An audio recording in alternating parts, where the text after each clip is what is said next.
Assalamualaikum warahmatullahi wabarakatuh. Halo, kawan-kawan semuanya, gimana kabarnya? Semoga pada hari ini kawan-kawan semuanya dalam kondisi sehat, dalam kondisi semangat, dan bisa beraktivitas dengan baik. Semoga aktivitasnya juga lancar dan selalu diberkahi oleh Allah Subhanahu wa taala. Oke, baik, kawan-kawan semuanya, pada video kali ini saya akan melanjutkan serial pembahasan berkaitan ONMIPA ya, ONMIPA PT yang kemudian saya awali dari tahun 2014. Nah, di mana kemarin pada video-video sebelumnya saya sudah membahas untuk bidang fisika, khususnya bagian mekanika klasik sudah selesai. Nah, terus video lanjutannya juga sudah membahas berkaitan pembahasan bagian elektrodinamika dan sudah selesai dari nomor 1 dan nomor 10. Nah, pada video kali ini saya akan melanjutkan pembahasan dari soal ONMIPA tahun 2014 dari nomor 11 sampai nomor 20. Jadi gitu. Jadi kemarin kita sudah membahas ini yang nomor 1 sampai 10 ya. Silahkan dilihat di video sebelumnya. Nah, terus untuk nomor selanjutnya kita akan bahas pada video kali ini. Nah, kita awal dari nomor 11 di mana di sini kita memiliki soal yang menarik ya, yang nanti kita akan mendapatkan konsep yang yang cukup menarik juga. Jadi di sini ada sebuah rapat arus, hitung rapat arus sebagai fungsi jarak dari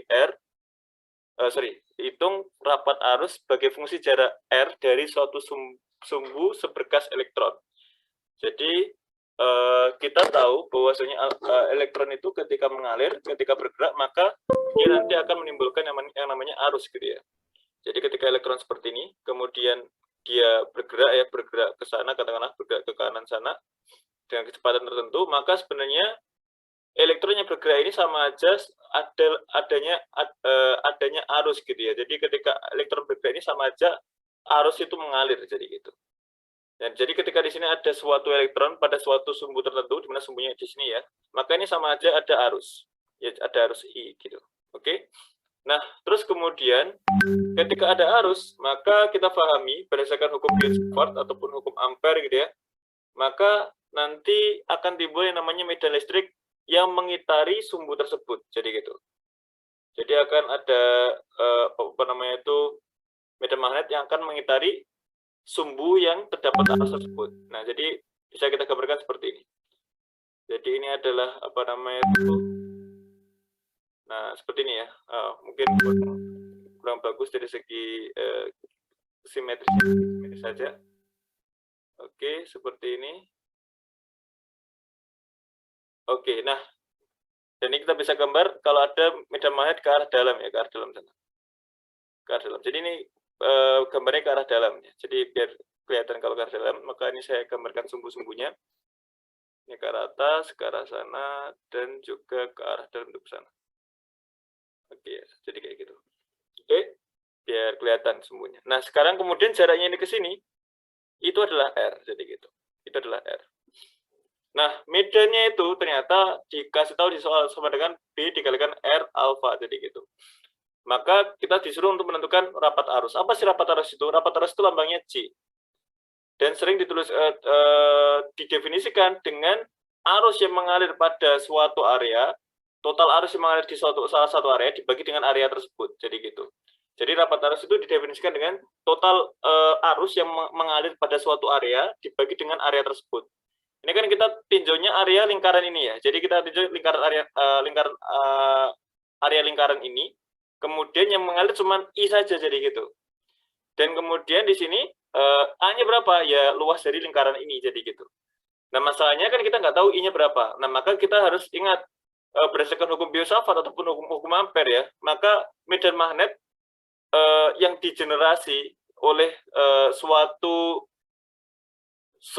sumbu seberkas elektron ini ataupun yang digenerasi oleh kabel yang panjang. Jadi kan sumbu seberkas elektron ini seperti hanya kabel yang panjang yang kemudian ada aliran elektron di situ, ya kan? Maka kita ingat bahwa nilai B ini akan sesuai dengan μ0 I dibagi dengan 2πr gitu ya, 2πr jadi gitu, ya kan? Nah, oleh karena itu, karena di sini kita sudah tahu B-nya itu adalah BR alfa, maka ya dimasukkan BR alfa sama dengan μ0 I per 2 pi R, jadi gitu. Nah, dari sini nanti kita akan memperoleh nilai I itu tinggal dipindah ruas ya. Jadi adalah 2 pi B pangkat R alfa plus 1 dibagi dengan mu 0, jadi gitu. Oke. Sementara nilai dari A-nya ya luasnya pi R kuadrat gitu ya. Oleh karena itu ketika keduanya dimasukkan ke dalam sini, maka I-nya tadi adalah 2 pi B R alfa plus 1 dibagi dengan mu 0 ya. Dibagi dengan pi R kuadrat. Nah, maka dari sini nanti kita akan bisa meng-cancel pi-nya bisa cancel seperti ini. Kemudian R kuadratnya naik ke atas, bergabung dengan R alfa plus 1, maka R pangkat alfa plus 1 dikurangi dengan 2, jadi gitu ya. Jadi nanti ketika ini ditanya hasilnya berapa, maka hasilnya adalah 2B per mu 0 R pangkat alfa plus 1, karena ini di bawah, maka ketika naik ke atas dikurangi 2 yang di sini. Sehingga kita peroleh nanti rapat arusnya adalah 2B R pangkat alfa min 1 dibagi dengan mu 0. Nah, ini adalah rapat arus pada sistem ini, jadi gitu ya. Jadi seperti itu aja untuk yang nomor 11, tidak terlalu sulit ternyata. Nah, ternyata yang lumayan nanti agak menantang yang nomor 12 ini. Jadi yang nomor 12 ini juga sama. Jadi juga muatannya bergerak, bukan hanya arus tapi muatannya bergerak. Jadi dua buah proton bergerak sejajar satu sama lain dengan kecepatan 300 km per sekon. Hitung perbandingan gaya magnet dan gaya listrik keduanya. Nah, karena nanti ini di sini saya cukup perlu space untuk menjelaskan, makanya saya tambah space dulu. Terus saya ganti ini menjadi plane ya, saya ganti plane. Nah, sekarang saya akan mencoba menjelaskan konsep ini ya. Pertama, yang harus kita pahami, konsep yang dipakai itu adalah konsep hukum Biot-Savart. Jadi ketika kita melihat hukum Biot-Savart, nah hukum Biot-Savart seperti ini ya. Ketika di sini ada suatu kabel gitu ya, kabel. Dimana kabel itu kan ada arus yang mengalir. Nah, ketika kita tinjau potongan dari kabel itu yang besarnya adalah dx gini ya, maka di sini nanti akan ada arus yang mengalir adalah I, katakanlah yang mengalir adalah I. Maka berdasarkan hukum Biot-Savart, nilai dari suatu medan pada titik tertentu yang berjarak R dari I ini ya, dari I ini, maka nanti besarnya medan listrik di sini ya, medan magnet di sini dB itu akan sama dengan mu 0 dikalikan I dx, terus kemudian dibagi dengan 4 pi R kuadrat. Nah, nanti dikalikan dengan sin theta. Theta itu apa? Theta itu sudut ini. Sudut ini. Gini ya. Seperti itu. Nah, ini kalau misalkan nanti tetanya berubah-ubah, maka nanti untuk mencari medan totalnya, maka ya tinggal penjumlahan medan dari seluruh sumber arus. Jadi nanti kan di sini ada arus-arusnya ya. Dan itu nanti menyumbangkan medan listrik dB. Dan nanti ketika ditanya berapa medan magnet totalnya, tinggal diintegralkan ini. Jadi tinggal diintegralkan untuk memperoleh nilai dari B, jadi gitu. Nah, tapi sekarang kita tidak meninjau ini. Nah, sekarang mari kita, kasusnya adalah seberkas cuman ataupun hanya sebuah proton ya, ataupun hanya sebuah muatan. Hanya sebuah muatan, kemudian kita yang muatannya bergerak dengan kecepatan tertentu V gini ya, diminta untuk menentukan berapakah medan pada titik tertentu. Nah, katakanlah ya titiknya di sini ya, titiknya di sini. Nah, katakanlah sudutnya adalah 90 derajat lah dari kecepatannya. Jadi jaraknya ini misalkan R, terus dengan kecepatan ini 90 derajat. Oke. Nah, jadi kita di sini akan menganalisis ya. Pertama, kita tahu bahwasanya I dx, kita mengambil dari definisi ini ya. Dari definisi I dx itu apa? Jadi I dx itu, kalau kita jabarkan, I kalikan dx, itu nanti sebenarnya apa? I itu adalah dq per dt. Dx. Nah, oleh karena itu, ketika kita pindah dt-nya ke dx, maka jadinya adalah dx per dt dikalikan dq. Apa dx per dt itu adalah sama dengan v dq. Oh, ternyata kalau kita ditanya apa I dx itu apa? I dx itu adalah v dq. Jadi di sini tuh ada dq yang bergerak gitu loh. Ini ada dq, ini ada dq-nya. Setiap potongan dari kabel ini mewakili dq, jadi gitu. Jadi setiap potongan kabel ini mewakili dq, mewakili muatan yang elemen muatan yang kecepatannya v. Ya, yang kecepatannya adalah v. Oke. Nah, seperti itu. Nah, karena di sini dq-nya kan terpecah di kabel ya. Nah, tapi kita perhatikan di sini. dq-nya itu semuanya menyatu dalam satu titik. Nah, artinya apa? artinya ya tidak ada perbedaan R. Nah, tadi kalau misalkan di sini, kalau misalkan case-nya adalah case yang hukum Biot-Savart tadi, maka nilai dari V itu nanti akan sebagai fungsi R, jadi gitu. Jadi nanti V itu sebagai fungsi R, begitu juga Q juga merupakan fungsi dari R, jadi gitu. Nah, tetapi dan kita lihat nanti R-nya bisa berubah-ubah ya, R-nya bisa berubah-ubah. Setiap titik itu nanti R-nya bisa berubah-ubah. Jadi misalkan di titik sini ya R-nya beda, jadi gitu ya. Misalkan ini R aksen, ataupun ini nanti juga R double aksen gitu, beda-beda. Nah, tapi untuk case kita, apa persamaannya? Seluruh DQ terfokus di sini. Artinya apa? Artinya R-nya sama. Ya kan? Jadi ketika kita mau mencari ini ya, DB di sini sama dengan mu 0 IDX per 4 PR kuadrat, di mana sin tetanya kan sin 90 derajat ya, karena di sini tegak lurus ya antara R sama V. Nah, oleh karena itu nanti jadinya dengan IDX itu juga menjadi V DQ, kita akan peroleh DB itu sama dengan mu 0 V DQ per 4 pi kuadrat. Padahal kita tahu seluruh muatan itu terfokus pada satu titik dan semuanya memiliki kecepatan yang sama. Oleh karena itu ketika nanti disuruh menentukan berapakah nilai dari B itu, maka kita ketika mengintegralkannya ya jelas untuk menentukan ini pasti diintegral ya, untuk menentukan total B ataupun dijumlah seluruh DQ dari seluruh sumber DQ. Nah, ketika kita integral karena seluruh DQ ini memiliki kecepatan yang sama, maka V itu bisa keluar dari, ini ada R-nya ya, ada R kuadrat. Ini kok ada kuadratnya sih? Harusnya nggak ada kuadratnya. Ini 4pi R kuadrat ya. Mohon maaf, ini memang saya salah ya. Jadi saya salah, ini 4pi R kuadrat, ini juga 4pi R kuadrat. Ini 4pi R kuadrat. Nah, karena seluruh DQ itu memiliki jarak yang sama dari titik yang dipertimbangkan, yang dicari medan magnetnya, dan juga memiliki kecepatan yang sama yaitu V, maka mu 0 V per 4 pi R kuadrat ini bisa keluar. Oke, tinggal integral DQ saja. Maka ketika ditanya berapakah integral DQ, ya berarti nanti jadinya adalah Q total, kan gitu ya. Ini adalah Q. Nah, oleh karena itu nanti apa B untuk muatan yang bergerak, itu nanti sama dengan mu 0 QV per 4 pi R kuadrat. Nah, itu ya. Nah, itu adalah B pada muatan yang bergerak, bukan arus yang bergerak. Kalau arus mengalir pakai hukum Biot-Savart ini ya. Jadi menggunakan hukum Biot-Savart ini ketika kita bicara arus yang mengalir, tapi kalau misalkan muatan yang bergerak, maka nanti kita bisa menurunkan dari hukum Biot-Savart juga untuk kita rubah menjadi QV, jadi gitu.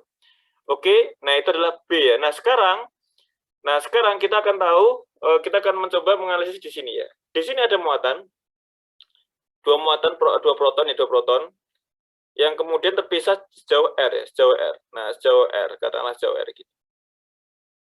Keduanya memiliki kecepatan yang sama. Artinya apa? Artinya kedua muatan selalu sejajar ya, selalu pada posisi yang sejajar. Ketika selalu pada posisi yang sejajar, maka ketika di sini itu bergerak, otomatis nanti medan magnet yang dimunculkan oleh salah satu muatan di muatan yang lain, ini misalkan medan magnetnya saya lambangkan dengan X, ini adalah medan magnet, maka nanti medan magnetnya akan selalu sama. Kenapa? Karena R-nya selalu sama. Jadi gitu ya. Karena V-nya sama. Karena V-nya sama, B-nya selalu sama, jaraknya selalu sama. Oke. Nah, ketika B-nya ke bawah dan kemudian V-nya ke kanan, maka berdasarkan aturan tangan kanan, ingat ya, gaya magnet itu gini ya. Gaya magnet itu ketika di sini ada kecepatan dari muatan, terus kemudian di sini adalah arah medan magnetnya, maka arah gaya magnet itu ke arah atas, jadi gitu ya. Jadi ini adalah arah gaya magnet. Oke, jadi seperti itu. Jadi kalau misalkan di sini B-nya ke arah bawah, silang tuatnya ke arah bawah ya, ke arah menuju bidang, terus V-nya ke arah kanan, maka nanti otomatis nilai dari gaya magnetnya kemana?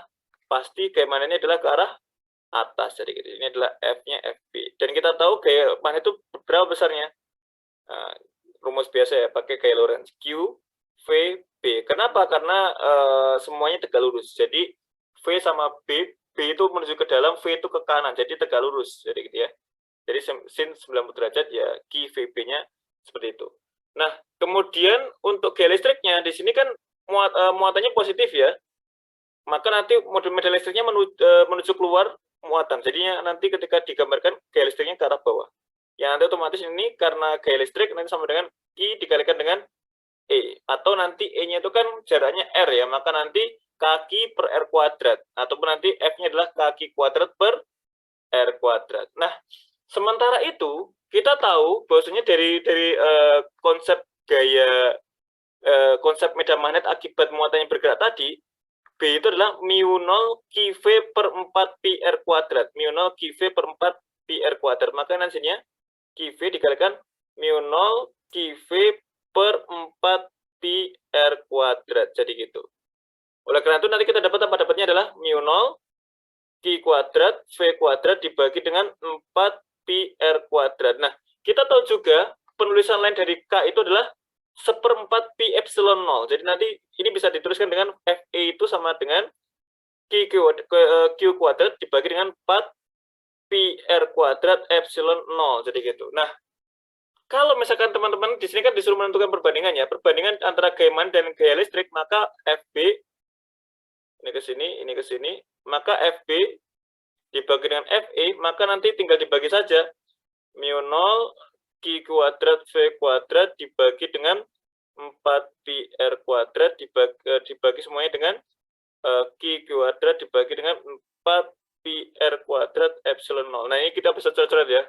Pertama, 4 pi R kuadrat dicoret dengan 4 pi R kuadrat, Q kuadrat dicoret dengan Q kuadrat. Nah, nanti kita akan peroleh apa? Memperolehnya adalah sama dengan mu0 epsilon 0 V kuadrat. Dan kita tahu berdasarkan ingat ya, kita masih ingat gelombang elektromagnetik, game itu nilai dari C kuadrat itu sama dengan 1 per mu0 epsilon 0. Artinya apa? Artinya nanti FB per FE itu bisa dijadikan apa?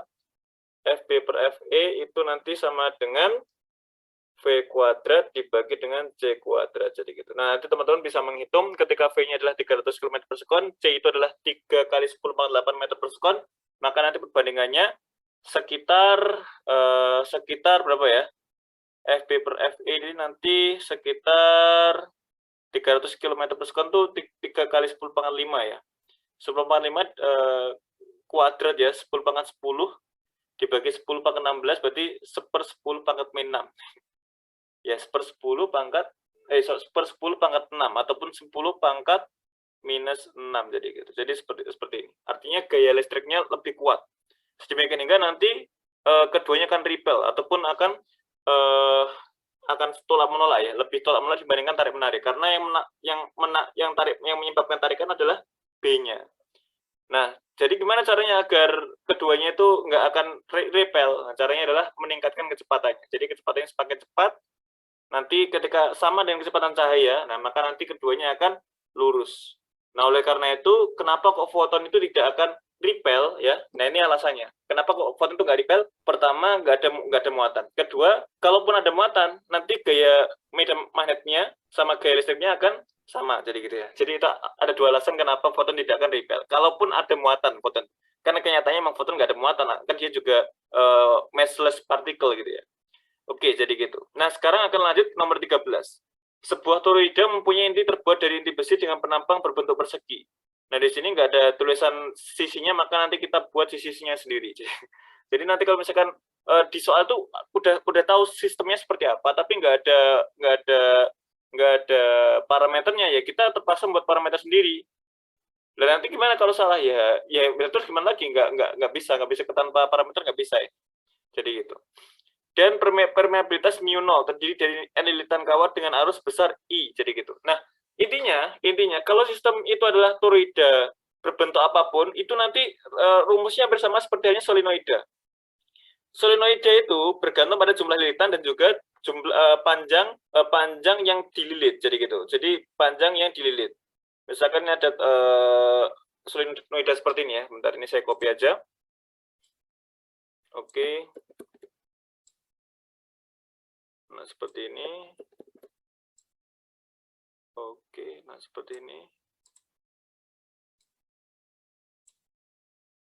Oke, nah jadi ini nanti intinya adalah bergantung pada panjangnya sama jumlah lilitannya. Misalkan jumlah lilitannya adalah N, panjangnya adalah L, maka nanti medan magnet yang mengalir di sini, jangan biru lagi, biru kan sama. Oke, yang mengalir di sini B-nya nanti sama dengan mu 0 N I dibagi dengan L, jadi gitu. Ataupun nanti kalau misalkan di sini bisa ditulis mu 0 N dikalikan I. N-nya adalah N besar per L. Nah, tapi kalau misalkan sistemnya itu nanti dilengkul-lengkukan gitu ya, misalkan ini nggak lurus lagi, makanya caranya sama. Caranya tinggal diganti L-nya saja, jadi gitu. Jadi misalkan di sini sistemnya adalah sistem persegi panjang, gitu. Persegi atau persegi ya, mohon maaf. Ini jelek banget gambarnya. Oke, seperti ini. Kemudian sistemnya itu adalah persegi ya. Oke, toroida persegi seperti ini. Oke, makanya nanti akan ada ini ya, akan ada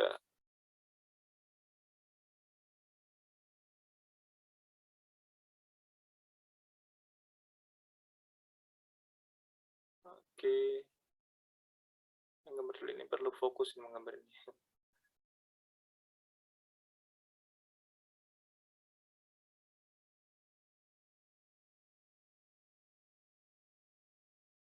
Oke.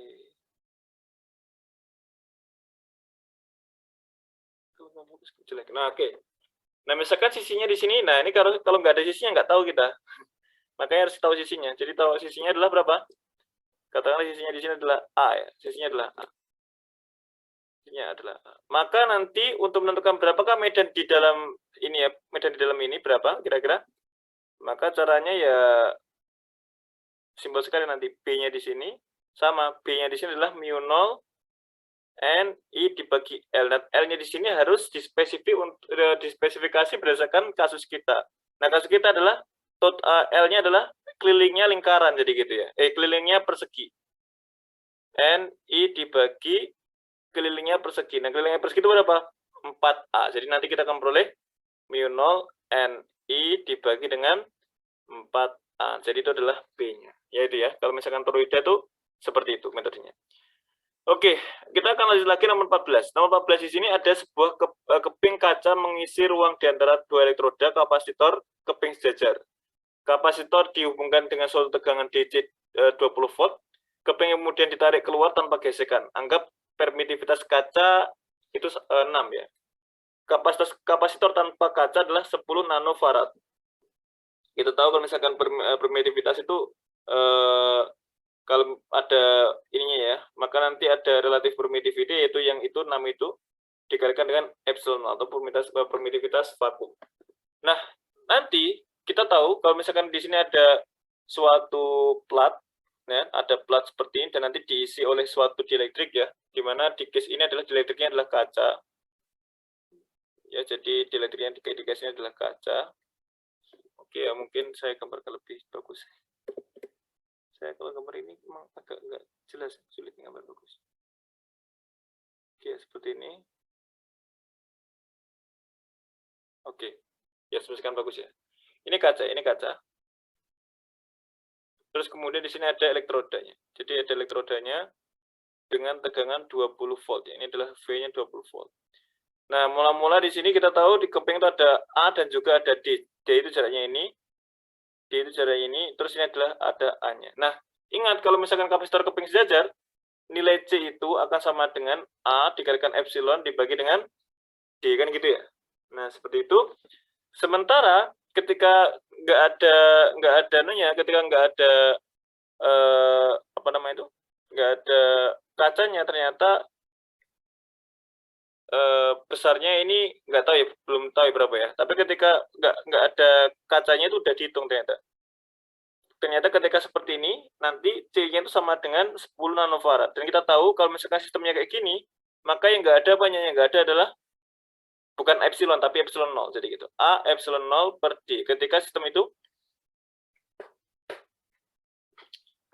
itu tidak ada dielektriknya, tidak ada bahan di dalam di antara dua plat itu tadi, jadi gitu. Nah, jadi A epsilon 0 per D. Nah, kita tahu epsilon itu sama dengan apa? Epsilon 0, epsilon R dikalikan dengan epsilon 0. Maka nanti ketika kita lihat di sini, maka kita akan memperoleh apa? nilai dari C itu, C awal, ini misalkan C akhir ya, ini C awal, C aksen gitu ya. Ini C awal, atau dibalik juga nggak apa-apa, sembarang lah. Nah, maka epsilon ini bisa dipecah menjadi epsilon R dikalikan dengan epsilon 0. Sedemikian hingga kita akan memperoleh epsilon R dikalikan A epsilon 0 per D. Maka nanti ini bisa dimasukkan ke dalam sini. Dan juga nilai 6 juga bisa dimasukkan ke dalam sini. Sedemikian hingga nanti nilai dari C aksen itu berapa? 60 nanofarad. Jadi gitu. Dan kita tahu energi yang tersimpan pada kapasitor itu, energi kapasitor itu plat sejajar, ataupun kapasitor yang lain itu nanti sama dengan setengah dikalikan CV kuadrat. Jadi gitu ya. Sedemikian hingga maka delta E itu nanti akan sama dengan apa? Akan sama dengan setengah dikalikan dengan V kuadrat, karena V-nya ketika awal sama akhir sama, dikalikan dengan C. C-nya berapa C-nya? C-nya adalah, bukan dikalikan C, tapi dikalikan dengan delta C. Nah, nanti jadi berapa ini? Setengah V kuadrat dikalikan delta C. C-nya adalah C aksen dikurangi C, kan gitu ya. Oleh karena itu, kita akan memperoleh V itu adalah 20, pangkat 2 adalah 400, 400 bagi 2 adalah 200, dikalikan dengan C aksen min C, 60 nanofarad dikurangi 10 nanofarad. Nah, maka nanti kita akan memperoleh hasilnya adalah 200 dikalikan 50 nanofarad. Atau nanti di sini jadinya 10 pangkat 4 dikalikan 10 pangkat min 9 farad. Nah, dan kita nanti akan mendapatkan hasilnya itu 10 pangkat min 5 farad atau sekitar 10 mikrofarad. Jadi, kok mikrofarad sih. Ini kan nanti hasilnya joule ya. Ini dalam joule ya hasilnya. Dalam joule karena energi. Berarti jadinya adalah 10 ke pangkat 4 dikalikan 10 pangkat min 9 adalah 10 mikrojoule. Jadi gitu ya. Jadi perubahan energi kapasitor itu hanya dalam range mikrojoule. Jadi gitu. Oke, jadi seperti itu nomor 14 ya metodenya. Jadi yang paling penting di sini adalah ingat konsep energi kapasitor yaitu setengah CV kuadrat, dan juga konsep dari kapasitansi dari suatu keping sejajar itu A epsilon 0 per D. Oke, nah sekarang kita akan lanjut nomor 15. Nomor 15 di sini ada kedua elektroda kapasitor dengan kapasitas 0,2 farad memiliki muatan yang berlawanan. Besar muatan sama, yakni 1 milikulum. Kedua elektroda kemudian dihubungkan dengan hambatan 5 ohm. Hitung muatan yang mengalir melalui resistor selama 2 sekon, jadi gitu. Nah, maka sistem ini tuh sangat simpel sebenarnya. Jadi sistem ini tuh hanya rangkaian listrik ya. Ini adalah rangkaian listrik. Di mana rangkaian listrik di sini ada sebuah kapasitor dengan kapasitansi itu ya 0,2 farad, tapi di sini saya lambangkan C saja. Nah, dan ada dua. Bukan. Ini kedua elektroda ya. Berarti di sini ya satu kapasitor aja, karena ya kapasitor itu terdiri dari dua elektroda, jadi gitu ya. Elektroda positif dan elektroda negatif. Memiliki muatan yang berlawanan. Jelas. Jadi pasti di sini akan memiliki muatan berlawanan. Plus sama minus. Nah, dan sudah terisi ternyata. Nah, sudah terisi di sini. Isinya adalah 1 milikulum. Artinya dia sudah memiliki muatan, yaitu Q. Nah, kemudian kedua elektroda itu dihubungkan dengan hambatan 5 ohm. Oh, ternyata nanti dia dihubungkan dengan hambatan 5 ohm, seperti ini. Nah, nah, ini seperti ini. Dihubungkan dengan hambatan R sama dengan 5 ohm. Hitung muatan yang mengalir melalui resistor selama 2 sekon. Nah, maka kita harus tahu bahwasanya kalau seperti ini tuh namanya discharging system ataupun rangkaian penghabisan muatan dari kapasitor.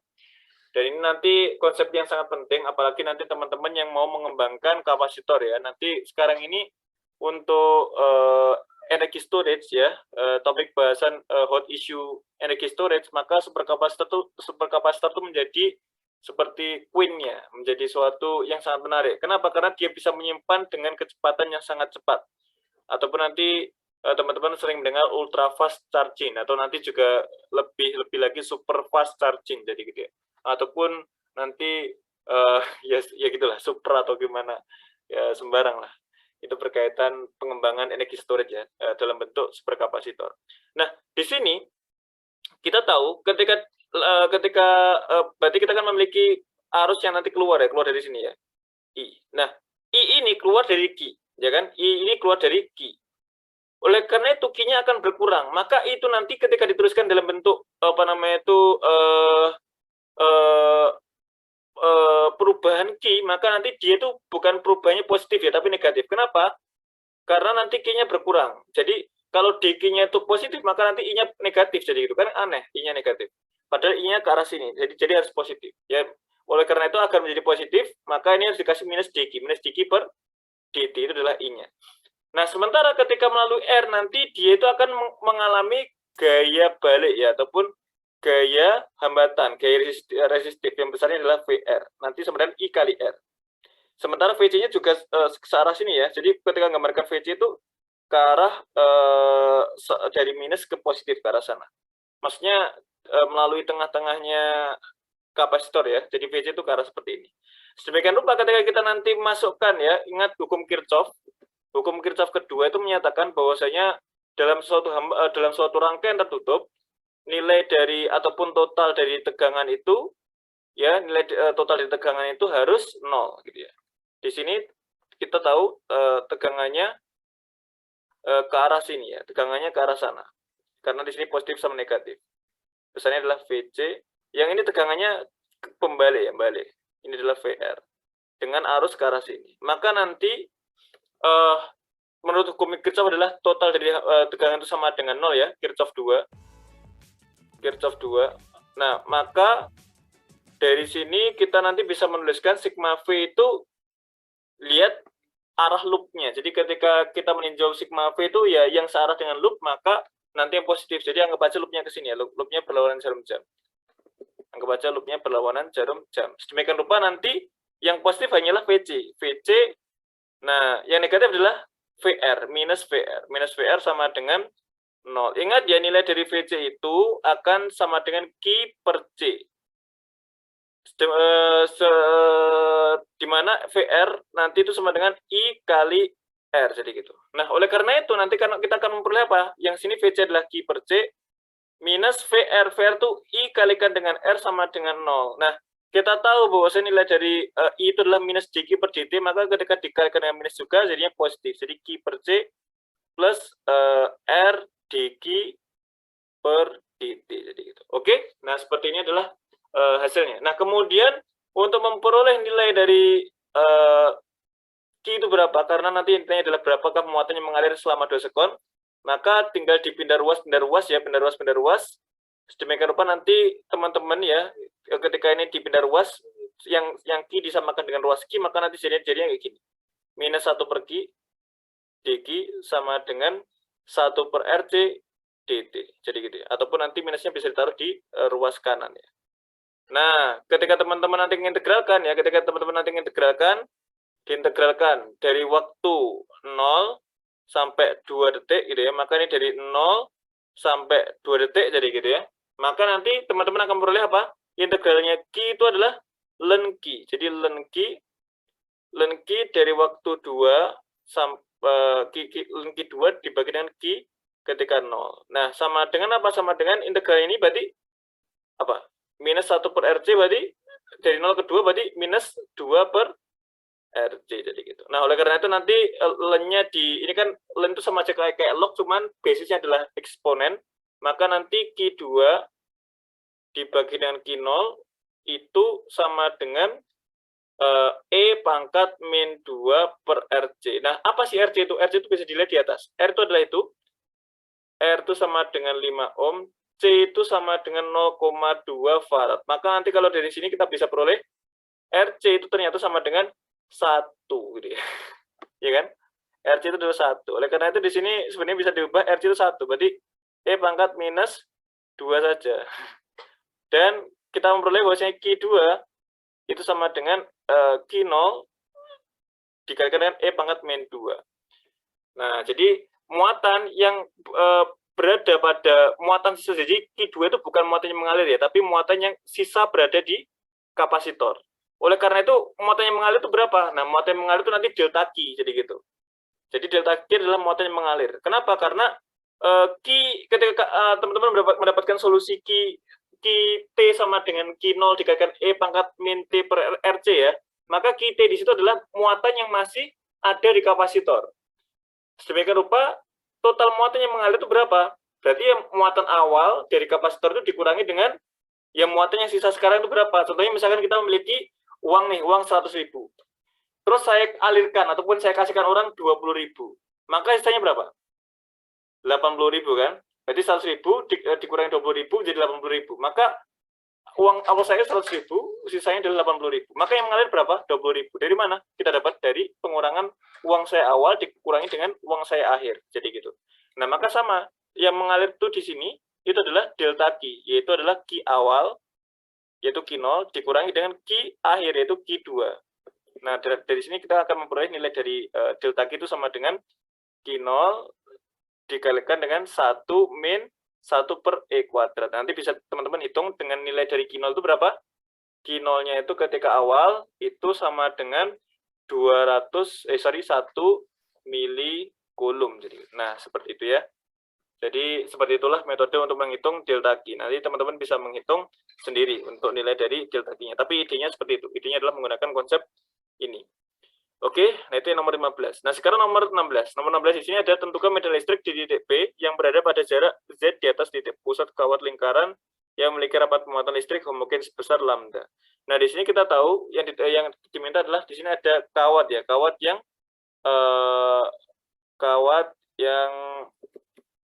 melingkar ya, kawat melingkar. Nah, saya kembali kawat melingkar dulu. Kawat melingkar dan kemudian ada yang namanya titik yang dianalisis. Titik yang dianalisis adalah tepat di atasnya dari kawat itu. Tepat di atas tengah-tengahnya kawat. Titik P ya, titik P di sini. Nah, maka kita tahu bahwasanya setiap elemen di sini. Nah, di sini katakanlah nanti ada elemen muatan ya. Katakanlah muatan di sini itu ada kawat yang elemen muatannya adalah dg. Ya kan? Maka tiap dg ini akan memberikan medan listrik ke arah P ini. Nah, berapakah medan listriknya? Maka medan listriknya katakanlah DE. Nah, ini adalah DE. Gitu ya, DE ya. Oke, nah ini adalah DE. Nah, sedemikian rupa nanti DE itu akan bergantung pada apa? Kita ingat DE itu ketika pakai rumus biasa ya. Seperti halnya ketika di sini ada muatan Q, terus kemudian ditanya berapakah medan di jarak R dari Q tersebut? Maka caranya tinggal menggunakan kaki per R kuadrat kan gitu ya. Jadi E di sini sama dengan kaki per R kuadrat. Nah, maka nanti di sini sama case-nya. Case-nya di sini sama. Pakai ini juga. Nah, cuman karena di sini medan listrik dari elemen muatan, ya, maka nanti juga ngitungnya pakai D juga. Jadi DE itu nanti sama dengan K dq per. Nah, R-nya ini apa? Nah, ini yang ditanyakan nih. Ini misalkan R ya. Ini adalah R, ini adalah Z. Nah, yang R kecil adalah yang sini. Ini adalah R kecil. Nah, oleh karena itu nanti R kuadrat, R besar kuadrat ini yang menjadi parameter jarak dari dg ke posisi P itu tadi. R besar kuadrat. Nah, R besar kuadrat bisa menggunakan konsep Pythagoras mencarinya. Dan kita memperoleh K dg dibagi Z kuadrat plus R kecil kuadrat. Kan gitu ya. Oke, seperti itu. Nah, kemudian nah, kalau misalkan kita coba tinjau dg yang lain. Dg yang lain itu di sini. Dg yang saling berlawanan, bertolak belakang. Maka nanti hasil dari dg-nya kan juga sama ya. Jadi nanti dg yang sebelah kiri nanti akan menghasilkan de yang sama. Cuman arahnya sama-sama ke atas, tapi arah x-nya berlawanan. Artinya apa? Artinya arah x-nya itu akan saling menghilangkan, sementara arah y-nya, arah vertikalnya akan saling menguatkan. Jadi di sini, karena setiap dua muatan yang saling berhadapan itu saling menghilangkan medan listriknya dalam arah horizontal, maka kita tidak menghitung medan listrik arah horizontal, karena nanti pasti saling menghilangkan semuanya untuk dua muatan yang berhadapan. Oleh karena itu yang kita hitung cuman medan listrik dalam arah Z saja, ya, dalam arah Z saja. Kenapa? Karena dalam arah X-nya itu saling menghilangkan. Nah, bagaimana untuk memperoleh medan listrik dalam arah Z? Maka untuk memperoleh itu bisa dengan cara proyeksi. Ya. Di sini kan DE-nya itu kan ke arah miring atas. Sementara di arah Z itu ke arah atas, jadi gitu. Jadi ini biar lebih clear, biar lebih jelas, saya taruh di sini aja. Maka nanti di sini itu akan ada DE itu ke atas. Nah, yang kita cari adalah ini. Yang kita cari adalah medan listrik dalam arah ke atas ini. Ini adalah DE arah Z. Sementara yang sini adalah DE saja. Nah, sudutnya berapa? Sudutnya adalah theta. Nah, theta itu apa? Theta itu ini. Kan karena bertolak belakang ya. Sama, harus sama. Nah, oleh karena itu untuk memperoleh di EZ pakai apa? Ingat, untuk menentukan komponen vektor yang dia membentuk sudut dengan vektor sebenarnya, maka nanti dia menggunakan cos untuk menentukan arah vektor tersebut. Jadi DEZ ini sama dengan apa? Sama dengan DE dikalikan dengan cos theta. Jadi gitu ya. Nah, sedemikian rupa, nanti kita akan memperoleh nilai dari DEZ itu sama dengan DE dikalikan cos theta. Dan DE itu bisa dituliskan di atas K dq per Z kuadrat per R kuadrat, plus R kuadrat. Terus kemudian cos theta itu adalah apa? Cos theta di sini itu dari geometri sistemnya, maka nanti sama dengan Z per R. Nah, oleh karena itu nanti kita bisa mendapatkan nilai dari DE itu K dq per R kuadrat, jadi apa? Jadi KZ per R pangkat 3 dq. Jadi gitu ya. Dan untuk seluruh muatan, kita bisa lihat, seluruh muatan itu R besarnya sama. Dan Z-nya juga sama, titik P itu. Oleh karena itu, nanti ketika ditanya berapakah total medan listriknya, maka integralnya itu tidak melibatkan Z sama R. Jadi gitu. Karena, Z sama R-nya seluruh muatan itu sama. Nah, sehingga EZ itu nanti akan sama dengan KZ per R pangkat 3 integral dq. Nah, baru integral dq ini kita akan memperoleh apa? Sama dengan Q total. Nah, di sini kan nggak ada Q total nih. Terus pakai apa kira-kira? Kira-kira pakai apa? Kita pakai lambda. Jadi tadi ada lambda. Jadi di sini ada rapat muatan listrik, mungkin sebesar ini rapat muatan listriknya sebesar lambda ya, sebesar lambda. Tadi ini ketutupan, mohon maaf. Ini ketutupan ini ya. Jadi ini ada lambdanya. Jadi gitu. Nah, sedemikian rupa nanti ketika kita tahu lambda itu adalah muatan perpanjang ya, maka nanti ketika ditanya berapakah muatan, maka rapat muatan dikalikan dengan panjangnya itu. Maka EZ itu nanti akan sama dengan KZ dibagi dengan R pangkat 3 dikalikan dengan Q total itu adalah lambda dikalikan panjang total dari sebaran muatan itu, maka ya panjang ini adalah keliling lingkaran ini, ya kan? 2pi dikalikan dengan R. Nah, dari sini kita akan memperoleh bahwasanya EZ itu akan sama dengan 2pi dikalikan K dikalikan R dikalikan Z gitu ya, dikalikan lambda dibagi R pangkat 3 ataupun R kuadrat plus Z kecil kuadrat pangkat 3 per 2. Nah, ini adalah EZ. Oke, itu adalah EZ. Nah, sekarang lanjut yang nomor 17.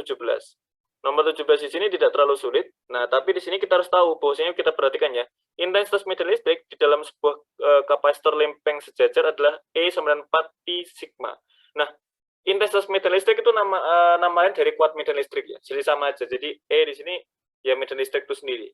Dengan sigma adalah rapat muatan persatuan luas. Kita tahu memang kalau misalnya kita memiliki kapasitor, yang mana kita tahu kapasitor itu ada dua lempeng ya. Maksudnya ketika kapasitornya lempeng sejajar, maka nanti, nah seperti ini, maka nanti di sini ada sigma dan otomatis ada luasannya. Jadi gitu, ada luasannya, luasan dari lempeng tersebut. Ini ada sigma juga, sigma positif katakanlah sama minus sigma. Oke, nah kita tahu ketika di sini ada sigma, ada luasan, maka nanti harus ada muatan. Jadi pasti ada muatan yang tersimpan pada lempeng ketika diberikan tegangan, jadi gitu ya.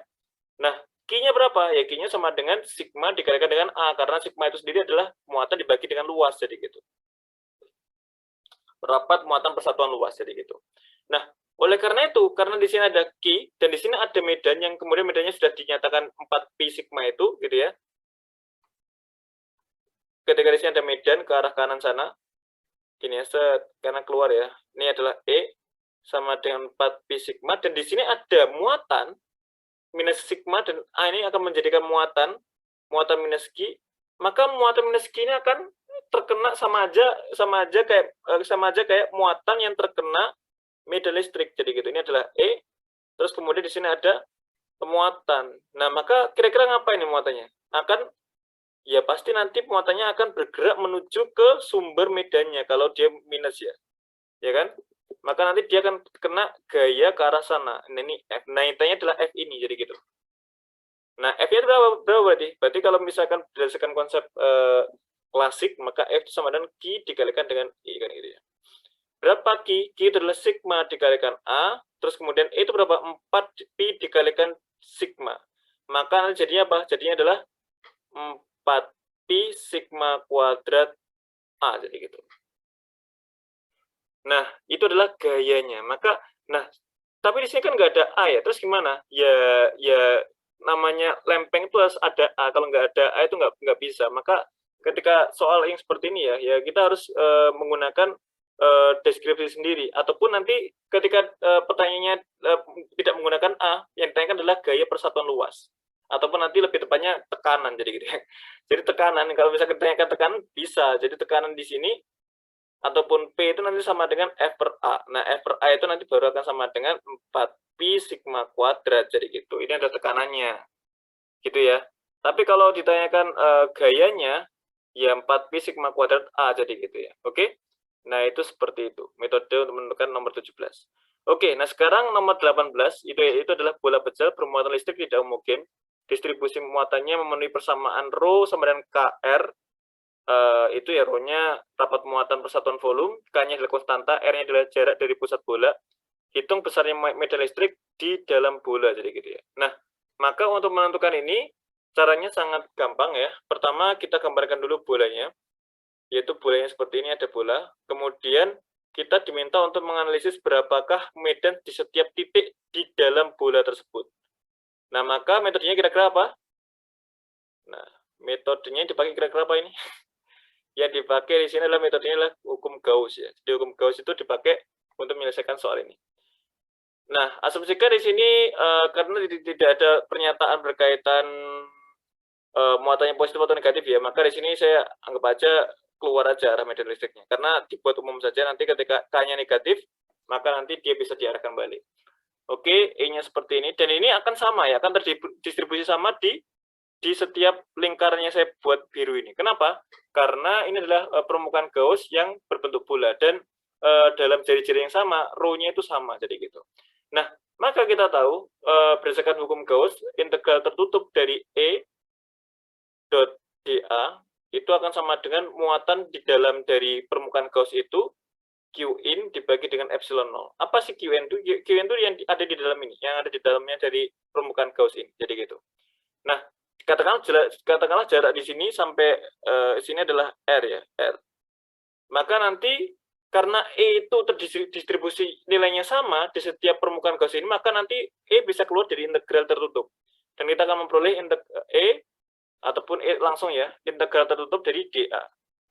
Oke, nah makanya dari sini kita akan memperoleh nilai dari integral tertutup dA ini ya luasan bola ini 4πr kuadrat E sama dengan 4πr kuadrat. Nah, Qin itu apa? Nah, Qin baru kita akan menghitung. Qin itu bisa kita peroleh dengan menggunakan integral rho dV gitu ya. Rho dV dari R sama dengan 0 sampai R. Masalahnya rho-nya kan KR kan gitu ya. Maka nanti K-nya bisa keluar epsilon 0 integral rho dV. Apa dV dari bola itu? Nah, dV dari bola itu bisa diambil dari volume bola. Jadi volume bola itu kan sama dengan 4/3 πr pangkat 3 ya. Nah, ketika teman-teman dV kan, dV ataupun diturunkan terhadap dr, maka nanti teman-teman memperoleh 4πr kuadrat. Sehingga dV bola itu nanti akan sama dengan 4πr kuadrat dr. Nah, dari sini nanti kita bisa kan mengganti yang sini menjadi 4πr kuadrat dr. Jadi gitu. Oke, dan kita nanti akan memperoleh 4Pi-nya bisa keluar, 4Πk dibagi epsilon 0, integral R pangkat 3 dr. Nah, dari sini kita akan memperoleh nilai dari integralnya, integral R pangkat 3 itu seperempat R pangkat 4 ya.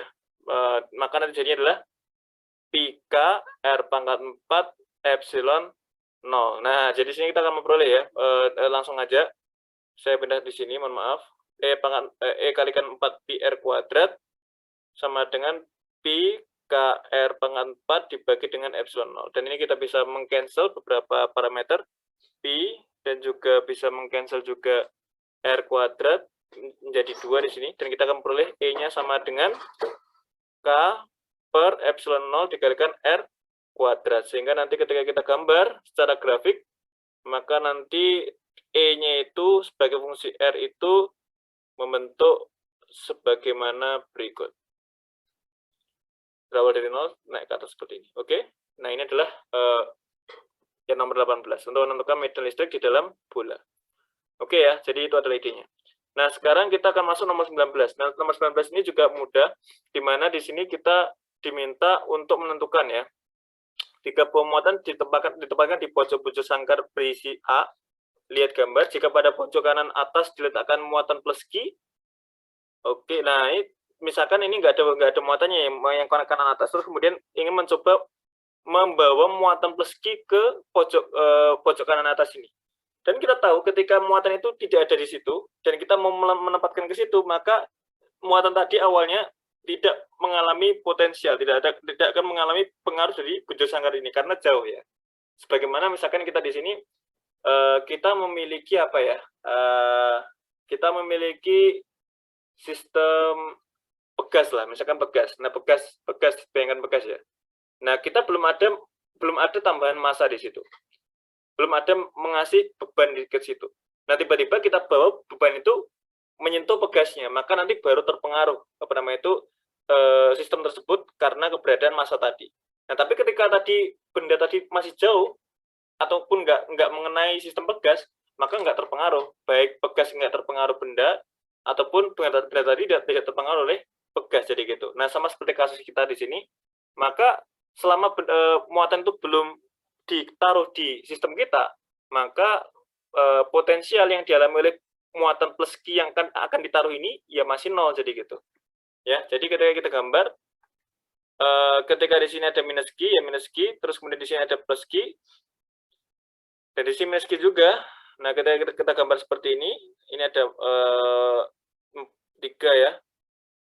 Maka awalnya yang nggak ada ini ya, ini masih di luar. Nah, maka ketika awal di sini potensial yang dialami oleh dia adalah 0. Kenapa? Karena asumsikan dia jauh dari ya sistem yang 3 ini. Nah, kemudian kita akan taruh ini ke dalam sini. Kita akan taruh ke dalam sini, setek di sini. Oke? Sedemikian rupa apa yang terjadi? Yang terjadi adalah potensial. Dia akan mengalami yang namanya potensial ataupun energi potensial juga ya. Nah, kita tahu juga ketika potensialnya 0, maka nanti juga energi potensialnya juga akan 0 kan gitu ya. Jadi energi potensial awal juga sama dengan 0. Oke? Nah, kita tahu bahwasanya usaha itu, karena di sini nanti ditanya kerja ya, kerja itu adalah usaha. Usaha itu sama dengan minus dari perubahan energi potensial kan gitu ya. Nah, di sini kita tahu ketika sistemnya itu awal, energi potensialnya masih 0, kemudian ketika ditaruh di situ, otomatis ada energi potensialnya.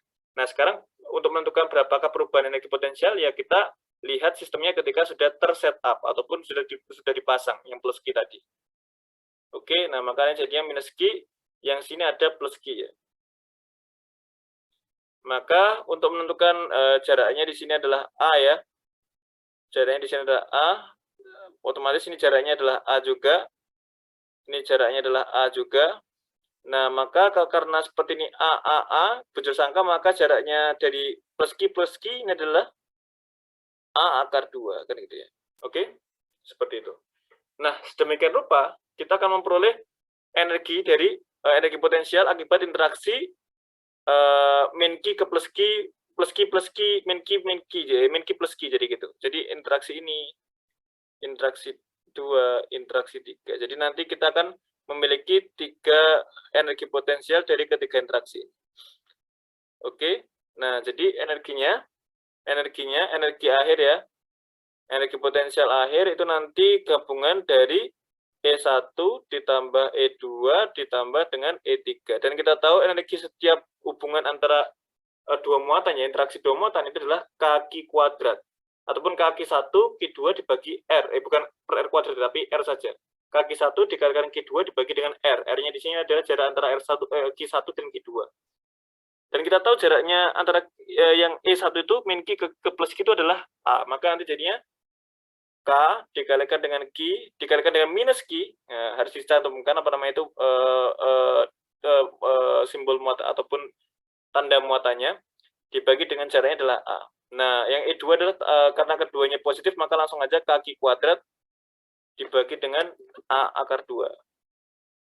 A akar 2, terus kemudian ditambah dengan K, Q, min Q, jaraknya yang E3 itu adalah A juga. Oke, dari sini nanti teman-teman akan memperoleh nilai dari energi potensial akhir itu, ini adalah bisa digabung ya, min kaki kuadrat yang depan sama min kaki kuadrat yang belakang, jadinya adalah kaki kuadrat, nah ditaruh luar, per A, dikalikan dan dikurung, 1 per akar 2 dikurangi dengan 2, jadi gitu. 1 per akar 2 dari tengah, minus 2 karena gabungan yang pertama sama yang terakhir, jadi gitu. Dan ini adalah energi potensial akhirnya. Oleh karena itu, untuk mencari W, maka W sama dengan delta energi potensial, ataupun negatif ya, maka nanti jadinya adalah energi potensial awal dikurangi energi potensial akhir, karena adanya minus. Harusnya kalau nggak ada minusnya, delta E itu adalah E aksen dikurangi dengan E. Karena di sini ada minusnya, maka E awal yang pertama. Nah, awalnya adalah 0, 0 minus dari apa? K, Q kuadrat per A, 1 per akar 2, min 2. Nah, minusnya bisa masuk, dan kita akan memperoleh nilainya dari Q kuadrat dibagi dengan A, 2 min 1 per akar 2. Nah, ini adalah hasilnya dari W. Jadi gitu. Jadi tidak terlalu sulit. Untuk yang 19 itu intinya tahu idenya ya. Jadi untuk menentukan usaha itu tinggal kita menempatkan muatan yang jauh ataupun ketika energi potensialnya masih 0 menjadi energi yang tersetup. Yang nanti kita tentukan energi tersetup itu dari interaksi muatan-muatan yang berada di situ. Oke, yang terakhir di sini adalah berkaitan muatan bayangannya ataupun konsep muatan. Jadi ketika kita punya konduktor, jadi konduktor itu karakteristiknya. Jadi yang teman-teman harus tahu, konduktor itu memiliki karakteristik ketika dia tidak tergroundkan, maka potensialnya itu akan ini tergroundkan apa enggak? Oh enggak. Kalau enggak tergroundkan, maka potensialnya itu nanti akan berada pada surface ya, jadi gitu, berada pada surface. Jadi misalkan di sini ada konduktor seperti halnya bola ya, maka nanti nilai dari muatannya itu akan berada di surface, seperti ini. Oke, sedemikian rupa. Nanti, ini digroundkan ya. Oke, jika bidang EG adalah sebuah konduktor yang digroundkan. Nah, bedanya kalau misalkan konduktor yang tergroundkan itu, ini soalnya saya nggak tahu tadi karena nggak ada lambangnya. Kalau digroundkan biasanya ada lambangnya kayak gini. Nah, ini tergroundkan. Nah, sistem yang tergroundkan itu artinya konduktor itu permukaannya itu muatannya terdistribusi di permukaan, ya kan? Jadi berdasarkan konsep fisika klasik ya, bahwasanya konduktor itu adalah benda yang kemudian muatannya bebas. Karena saking bebasnya, maka nanti ketika sistemnya stabil, tidak ada pemberian medan listrik di dalam sistem konduktor itu seperti hanya kabel, maka nanti muatan itu akan dalam mencapai kondisi stabil ketika tidak ada gaya-gaya di tengah. Jadi ini ilustrasinya. Jadi ini konduktor. Konduktor itu muatannya bebas. Nah, ketika muatannya bebas seperti ini, otomatis nanti akan timbul yang namanya gaya di setiap muatan. Nah, jadi akan saling memberikan gaya dan menyebabkan apa? Menyebabkan gerak kemana-mana jadi muatannya. Nah, dia akan mencapai kestabilan saat tidak akan ada gaya lagi seperti ini. Kapan itu terjadi? Nah, itu akan terjadi ketika semua muatannya terdistribusi merata di surface dan juga medan listriknya itu yang menyebabkan gaya tadi menuju tegak lurus permukaan. Karena ketika nanti ketika medannya tidak tegak lurus permukaan, nanti tetap bisa memberikan gaya kepada muatan yang lain. Karena nanti ketika nggak tegak lurus, dia akan ada komponen yang memberikan gaya kepada muatan yang lain. Dan nanti tidak akan stabil lagi. Maka dia akan stabil itu, sistem konduktor itu, yang tidak diberikan medan dari luar, dia akan stabil ketika muatannya tersebar merata di permukaan, dan juga arah medan listriknya itu tegak lurus permukaan itu sendiri. Jadi gitu. Itu adalah idenya. Jadi konduktor itu seperti itu idenya. Nah, kemudian karena medan listriknya di sini tuh selalu tegak lurus permukaan, akibatnya integral E dot dl, di mana misalkan di sini E itu adalah ke arah sana ya, dan dl itu kita buat ke arah sejajar dengan permukaan. sejajar permukaan, misalkan ini dl-nya ke arah sini, maka E dot dl ini membentuk sudut 90 derajat. Maka perkalian dot itu adalah perkalian besar dari vektor itu dikalikan dengan cos sudut antara dua vektor tadi. Karena sudutnya adalah 90, maka cos 90 adalah 0.